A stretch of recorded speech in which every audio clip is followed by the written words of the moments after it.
Hello বন্ধুরা, কেমন আছো সবাই? আজকে আমি কথা বলতে চলেছি ভাগ্য নিয়ে। ভাগ্যের লেখা কেউ মুছতে পারে না।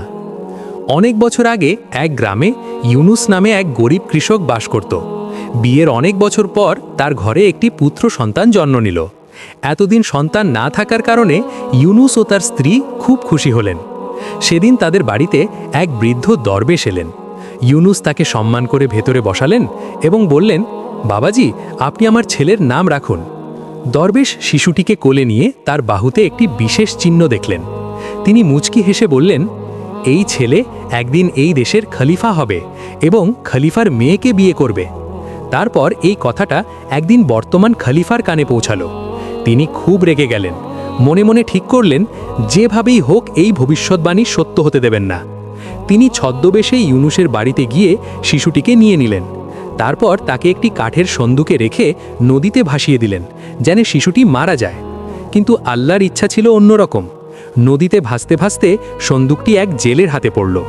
জেলের নিজের কোনো সন্তান ছিল না, তাই সে শিশুটিকে নিজের সন্তানের মতো লালন পালন করল এবং তার নাম রাখল সজীব।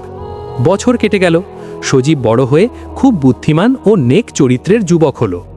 একদিন খলিফা তাকে দেখে সন্দেহ করলেন এবং একটি চিঠি দিয়ে বললেন এটি তার স্ত্রীর কাছে পৌঁছে দিতে। কিন্তু চিঠির ভিতরে গোপনে লিখেছিলেন, যে ছেলের হাতে এই চিঠি যাবে তাকে হত্যা করো। পথে সজীব এক বৃদ্ধা ও কিছু ডাকাতের কাছে রাত কাটায়।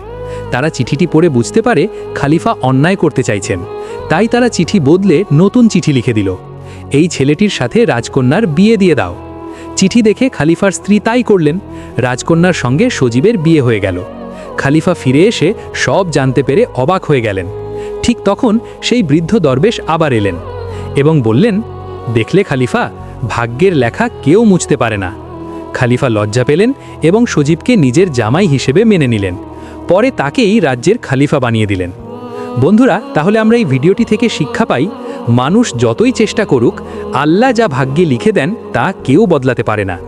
বন্ধুরা, আমাদের এই প্রাণ ছুঁয়ে যাওয়া গল্পটি যদি আপনাদের ভালো লাগে, তাহলে দয়া করে ভিডিওতে লাইক করবেন এবং চ্যানেলটি সাবস্ক্রাইব করে দেবেন। ধন্যবাদ, ভালো থাকবেন, আল্লাহ হাফেজ।